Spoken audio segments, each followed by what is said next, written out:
Hello, everyone, and thank you for coming to your Yes is Needed podcast. And I have back on the part two. I'm just going to let her say her name because I always mess it up. I was laughing last time when I said Minita. I was like, oh, I got a new one now. It's Pastor Merita. My full name is Maria Esther Amado Torres. That's very long in Puerto Rican, but everybody knows me as Merita. So you could just say Merita. Yes. And so today's topic, we're going to tap into the guilt of obligation. I think is one of the most important topics that we should open and walk right into, because from the last podcast, she had talked about where during COVID, she was doing a bunch of things into where she had to take a moment and write things down. So I'm going to let her go ahead and take over and jump right into this topic.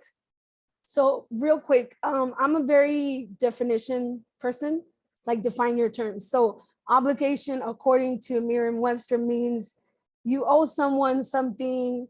There is a debt to be paid. In Old English, if we go etymology, it means that there's something you are bound or tied to. I thought that was very interesting. That's the root of obligation. Now, when you put guilt in front of it, obligation really isn't that bad. Obligation means I have something to do and I have to do it. I got to pay my car note. If not, they take it away. Correct. But when you put guilt of obligation, there's a whole emotional thing that's tied to that, because guilt means that you have done something wrong. You have wronged somebody and you are guilty of doing something or not completing something you're supposed to do. So during COVID time, I spent some time, and I think it's in the last podcast, where I wrote down, I was feeling overwhelmed by trying to meet the demands of being me. Not that I'm a big thing, but just being me. I get it. Or how I felt like, okay, as a wife, I should be doing this. As a mom, I should be doing this. As a daughter with two older parents, during COVID, I should be doing this. As a pastor, you want to be there. You know, when you are someone that people lean on, and it's something that you do with your heart. And I know you've addressed this in other podcasts where, you know, make sure it's not your ego and it is your heart and it is your calling. But for me, it was, I had a list of standards that were suffocating me, that I felt I was tied to and bound to. And I remember being out on the balcony and the Holy Spirit literally saying, okay, write down all those standards. And I started just jotting them down. It's crazy. I wish I had the paper I was looking for so I could show it to you. And then there was like a moment where I'm just crying because I can see as I'm writing what I'm meeting and what I'm not meeting, you know? And then the words, how many of those were given to you by me?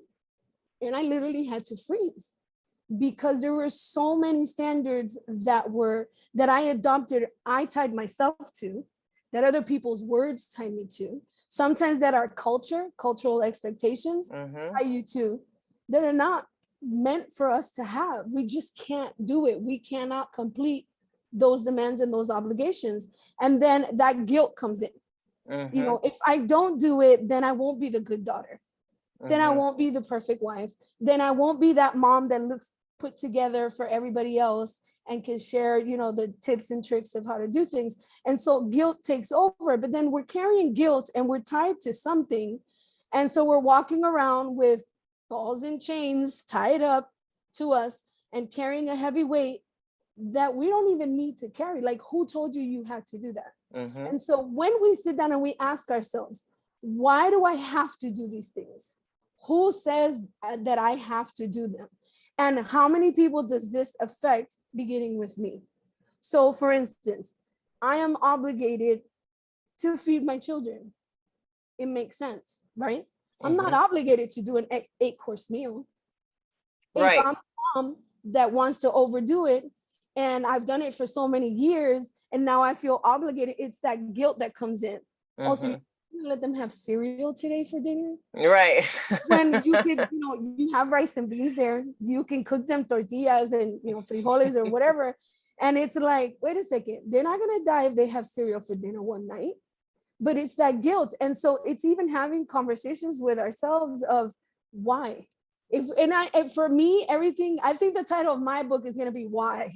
When I go do the book, ask yourself why. Because if we dig down deep, then we know why. Like, some of the things I thought were expectations that my parents had. And I remember having a conversation with my mom, and I asked her, do you expect me to do this or this or this or that? She's like, no, that's your decision. I was like, all these years I thought you expected me to do this. And I would cry when I couldn't do it. She's like, I never asked you to do that. Right. I was like, I know, but I thought that's what you wanted because you said this one time. And Right. she was like, Mama, you've been tied to that your whole life because of something I said that you thought I wanted from you. I was like, wow, we spend so much time invested in things that, number one, at times are not even godly. You know, love, respect, admiration, and care for people, that's godly. It doesn't mean that you die like physically, mentally, and emotionally to heal other people. We have one savior. We have one ultimate sacrifice. He paid that price so that we could flourish and really face our weaknesses and really face what we can and cannot do, and then line ourselves up so that I could be happy. Why an obligation doesn't have to feel like a horrible thing. So I had wrote notes back in April. And one of the things that was given to me to write down is that the guilt of obligation is addiction to validation. We are addicted to be validated. So therefore we do things just like, hopefully I get your approval. Yeah. Hopefully you like me more. Hopefully you can look up to me and say, man, I'm so proud of you. And so we're looking for that validation. And I had wrote something right before I had logged on, and it says, by time you are finally available, you're too exhausted and drained to tap into your assignment. And I was like, oh. And so yet we were designed to fulfill a purpose, no matter where you come from, no matter what your last name is, no matter what your financial status is. You were designed to fulfill a purpose. That's why there's always a lack of fulfillment when you are not in your purpose. But however, we are so all over the place, doing everyone else's assignment because we're so guilt driven. By time you get to your assignment, I'll do it tomorrow. Yep. And so I had asked, I was like, because like with me, like I always get people to say, hey, can you do this? Can I get some one-on-one? And in the beginning, I was like, oh yeah, for sure. I understand the anxiety. But then I realized I can't.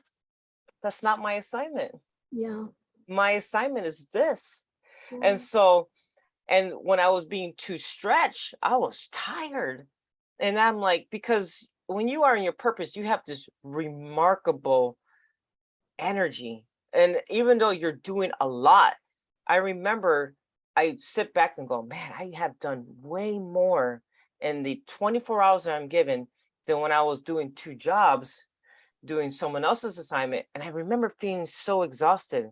Yeah. Now that I'm doing more in the 24 hours than my whole entire life, yeah, don't get me wrong, I'm tired, but not like how I used to be tired. And now I get it. It's exhilarating. Right. And so one of the things that I had to get rid of was the guilt of obligation.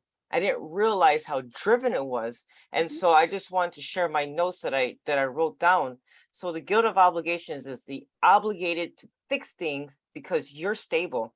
Hey, you have it together. You have to fix it, because, such and such, they're really going through. When we interfere with other people's responsibility and accountability, we are keeping them lazy. Correct. And you're taking away the opportunity for them to realize why they can't do what you're doing for them. Mm-hmm. And so is it because they need to learn something?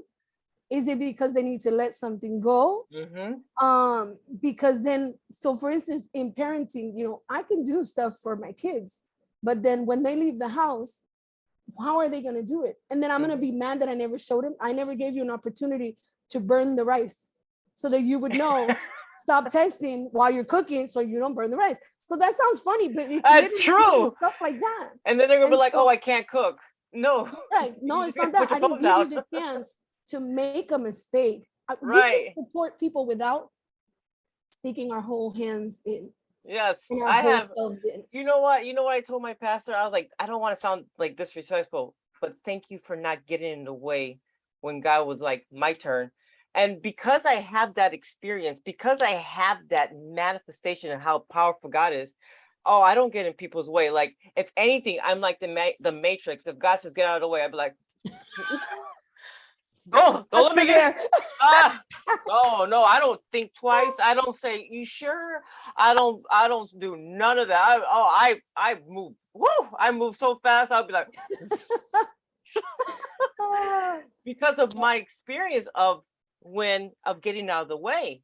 Yeah. So now, oh no, I get out of the way because I see how powerful it is, and I need you to experience that power. So that's the reason Yeah. why. So number two, I have financially responsible to take care of everyone's needs. That's a big one.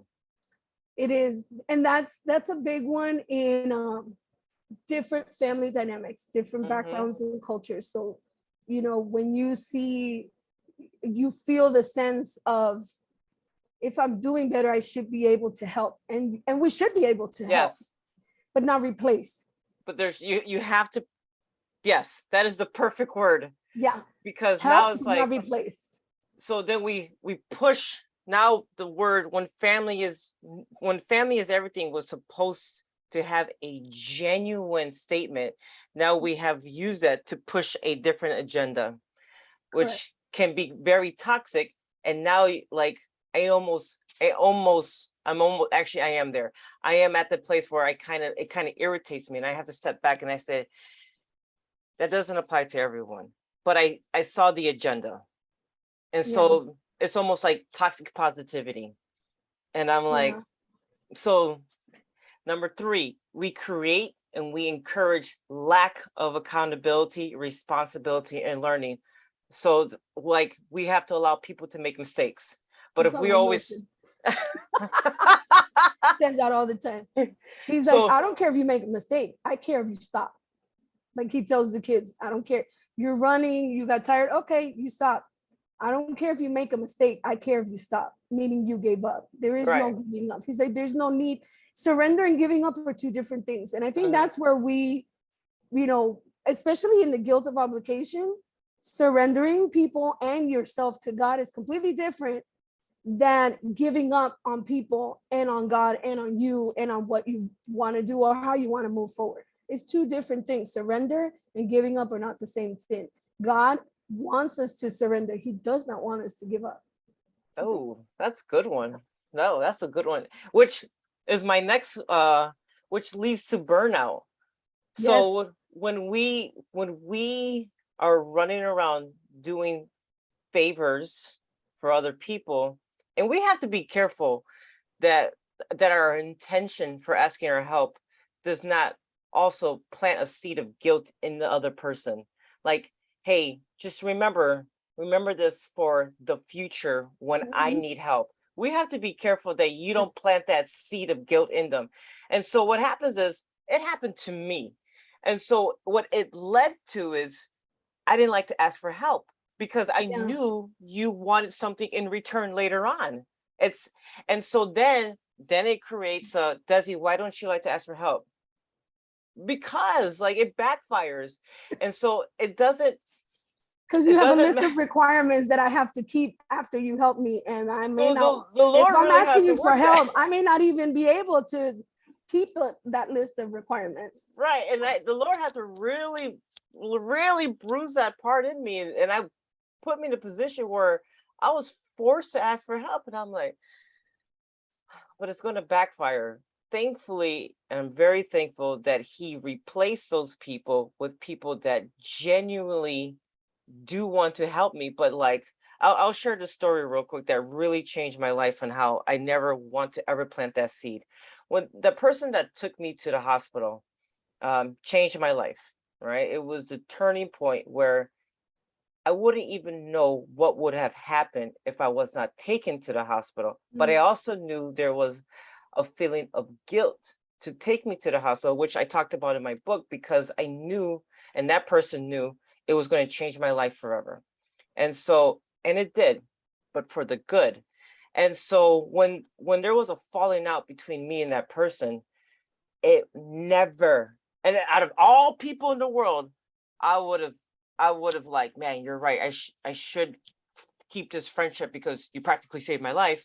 You know, but there was never, not once, saying, threw in my face, but remember everything I did for you? Not one time. And I was like, wow, out of anybody in this world, you had every right to throw it in my face, and I would have listened, but you didn't. And I was like, wow, I can never, ever plant that seed in anyone else because someone set the example for me. Yeah. And I thought that was powerful. It is because then that person is helping, genuinely helping from a good place, and then they don't have anything tied to their help. So Right. can we obligation is great if we do it with zero strings attached. I mean, I have no strings attached. I did it, I completed it, it's done, that's it. Whatever happens after that happens after that. I know the sun's changing here. I'm trying to like play and mess it up. No sun, there's no glare. It is being able to. So I'll share one thing. I want to say about a year and a half ago. So I'm known. This is gonna sound really funny and weird, but I'm known for being able to help people celebrate funerals. And so, meaning prepare everything, know the questions to ask. I even have a template. Unfortunately, having a big family also comes with having a lot of loss.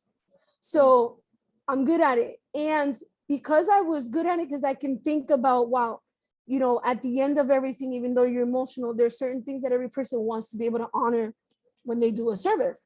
And so physically, I was not okay. And there were multiples back to back. I believe in a year and a half, there was a point where Milton and I did 13 funeral services. Wow. Because there were so many, and we got called out for other people, and Milton don't like funerals. Like I'll share that story with you afterwards.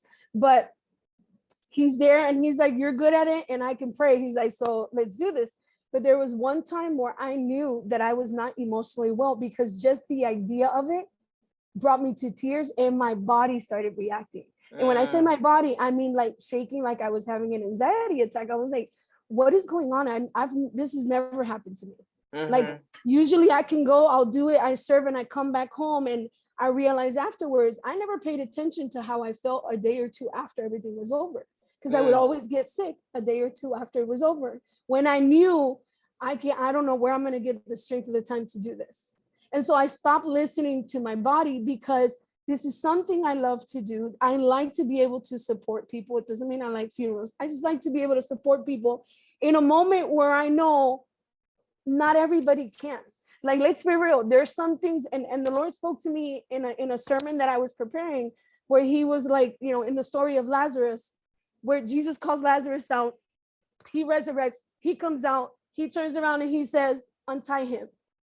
Not everybody can deal with a smelly corpse and take the time that it takes to untie somebody who was dead for 3 days. You got to be willing to take your time and do that.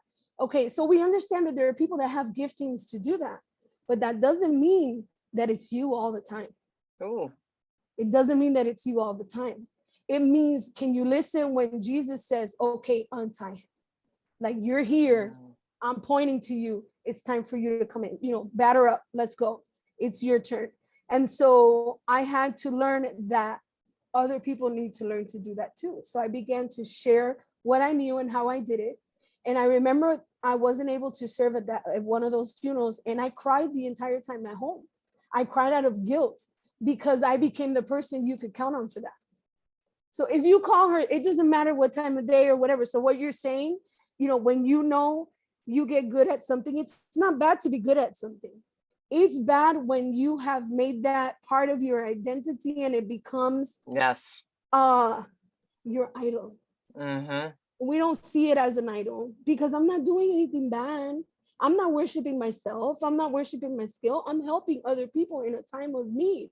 Yes. Nothing about that sounds bad, but I'm going against my physical body, my time, and sometimes even God's timing of when I'm supposed to do something and when I'm supposed to show up.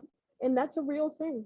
Yes, which I want to go straight into what we talked about Sunday. So what's the difference between discipline and obligation? So discipline means, I know that in order for me to lose weight, I need to let go of bread and sweets. I know this. I know why I'm not the size I would dream of being. Like, I'm not gonna lie, I know this. I have not come to that point yet of being able to say I'm gonna let you go, because I know I have to, because there's other things I have to dig into before I let that go. You know that already. You got it in print. But the obligation means I have to, and this is a must. Discipline is I am called to do this. Because I'm called to do this, I am prepared for it, and I get prepared for it. And I understand how much it's going to cost me. The Bible literally tells us, count up the costs.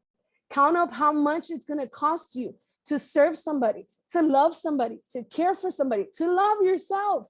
It costs time to exercise. You get up at 3. When I see your post up at the crack of dawn, I was like, man, Lord, I would like to get there. I know I'm not there. I ain't even gonna lie and be like, I'll be there in 3 months. No, I'm not giving myself a time frame, because I know myself all too well.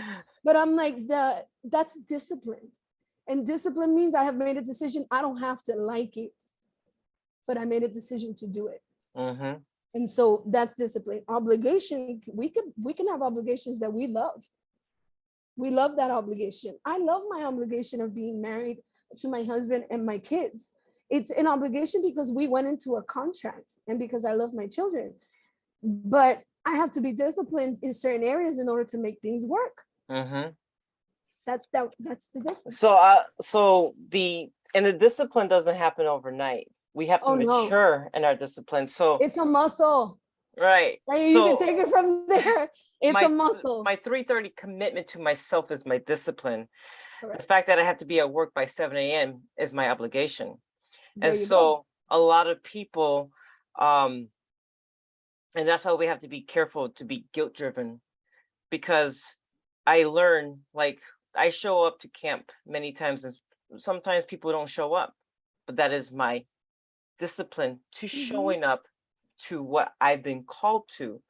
Now, if I was driven by ego and I was driven because I want to create something so that I look good for the community, the amount of discipline that goes into this would not have lasted if it was driven by ego, because I have to sacrifice and adjust my time to make sure that I show up.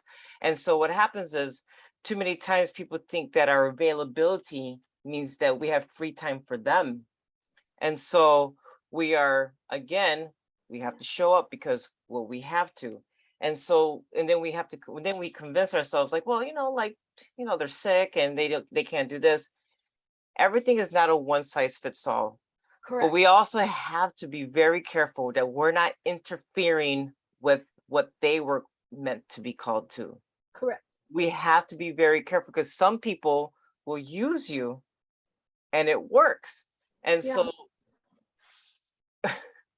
it was such a wake-up call to me. I was like, was I being used this whole time? And so it was an eye-opener.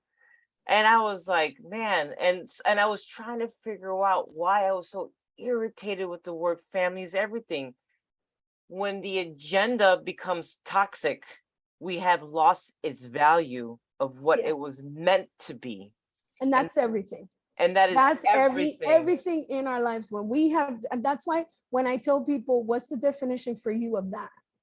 So even that saying, what is the definition of family all the way? What does that mean to you? What does family values mean to you? Does that mean that I take money that I'm supposed to use for my bills to pay for something that you need, that you want?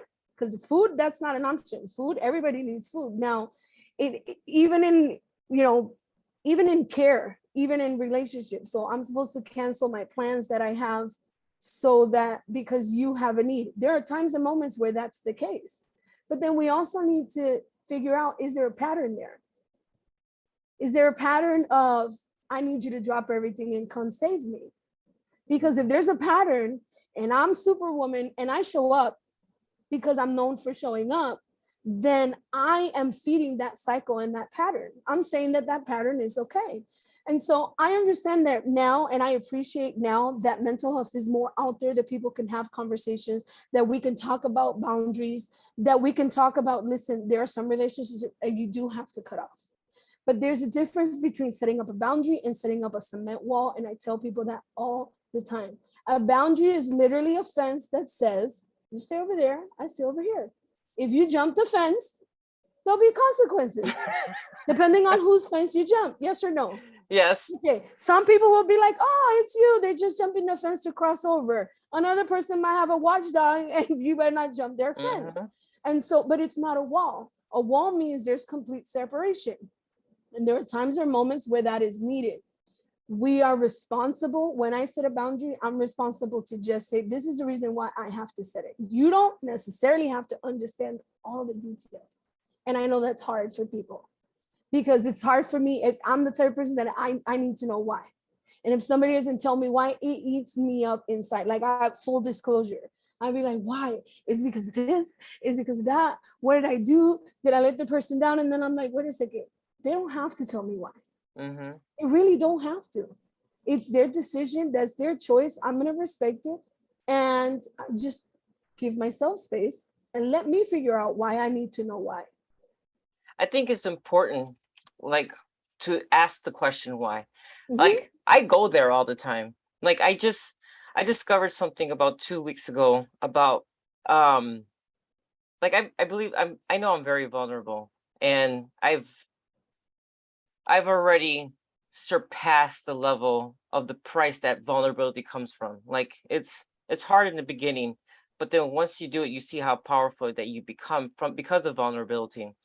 But it's important that you become vulnerable with the important people first, so that Yes. you understand the intention and to get back up instead of using vulnerability to get the attention Yes. to get to help feed your victim mindset.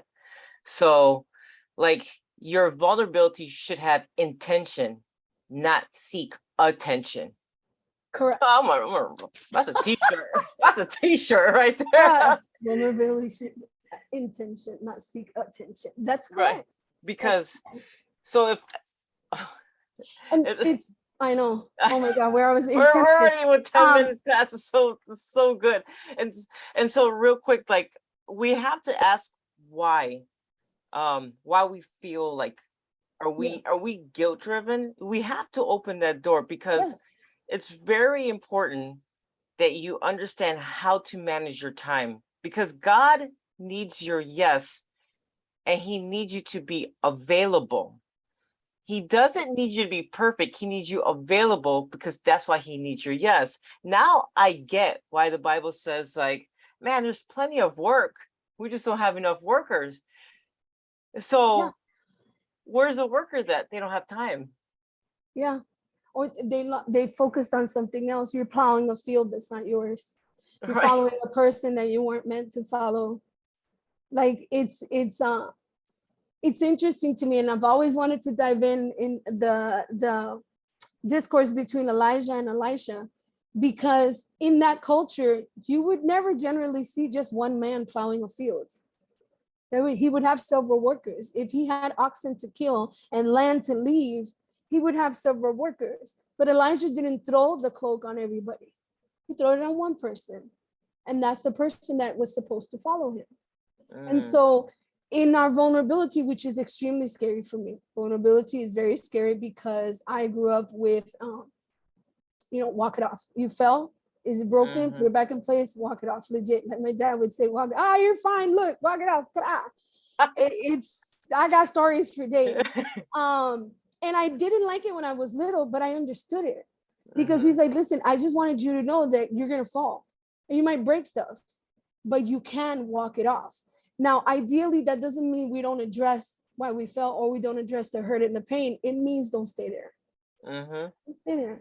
We have to address it, but we can't stay there. Staying in pain, staying in anger, staying in guilt, staying in the guilt of obligation will literally, physically, mentally, and emotionally take our life away. Piece by piece, it takes your life away. And the person that's taking advantage of you knows this. They know exactly what to say to get you to come back down, because that's where they need you. Oh, you're doing too good. I need you to come back down. My back. I need you to do No. this for me. So they know what they're doing. And it is, and you had mentioned this last podcast, regardless of what they're saying, regardless of what they're doing, it is our responsibility to pay attention to our reaction. Yes, So 100%. so Oh, you I have can't to blame. open Listen, up when that door. that alone will keep you busy enough for you Mm-hmm. not to worry about anybody else's life. Like, Mm-hmm. wait a second, I'm responsible for all of my, even when somebody upsets me, even when Mm-hmm. somebody like really like really says something hurtful and cut deep to the bone or physically hurt me, I'm supposed to be responsible for my reaction 100%, because Yes. our reaction means there's something going on there. And so it's not just about reacting. Right now, I feel personally, and I probably get bashed for this, but whatever, it is what it is. We are living in a very reactionary state of mind, but not doing. So I'm reacting. I got mad, blah, blah, blah, and you see it everywhere. I got mad, so I'm hitting you. I got mad, so I'm cussing you. I got mad, so I'm cutting you off. I got mad, so I filled up social media with toxic people need to be cut out of your life. But you won't sit down and have the conversation. Mm-hmm. You won't sit down and open up that can of worms and be like, this is why I feel you are toxic in my life. Interesting, because I wrote this as one of my notes. And so it says, one of the things of guilt of obligation is when people say someone should do something instead of asking what can be done. Yes, always. So it's Always. part of it. So with the last 5 minutes that we have,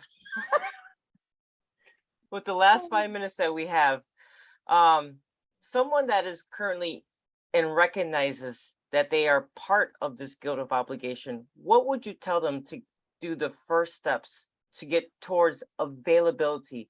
You are currently Okay. available for God. You have, by all means, you're like, God's first. Yeah. And a lot of people say that verbally, but they're not physically. Yeah. What would you tell them? What is the first step to do to start releasing the guilt of obligation so they become more available for God and their purpose? You must sit down and write down why. Ooh. You have to. You have there's no, if you don't know why, you don't know what you have to get rid of, because you don't know the reason. You don't know what stays and what goes. And so knowing the reason why, I will know, okay, so I need to let go of my ego. My house is not going to be pristine every single day, but it's clean. And so something as simple as that, or something as deep as I may not be able to financially support this person or that person the same way I've done for years, because I just physically can't anymore, or financially can't, or I don't see it to be wise. You need to write down why you're doing it, and is this something that should remain? And then afterwards, is there something that God assigned to me? Like, I know for a fact, biblically, the nurture and care I have for my husband and my children is God designed, because I made that decision. We made a commitment, we made a vow before the Lord. So we have a responsibility to God and each other to do this. Now, my obligations are not going to look like everybody else's obligations, because I ain't married to the world. I'm married to one person. And so we can sit down and ask each other why. Why do you need this? Why do I need that? What can we let go of? So we can both be at peace. And so some relationships actually heal. And I don't just mean couples, I mean actual family and stuff relationships. When you can sit down and ask, why do you need this from me? Like, what is it that you really, why does it have to be me? Ooh, that's a great question. Why does it have to be me? Because if there's other people there that can meet, why does it have to be me? Is it because you got used to it? Is it because I'm the only one that can do it? Is it because I'm the only one that always showed up? Because then that forces the other person to ask why. So, can you share why it's important to write it down? Because I wrote a lot.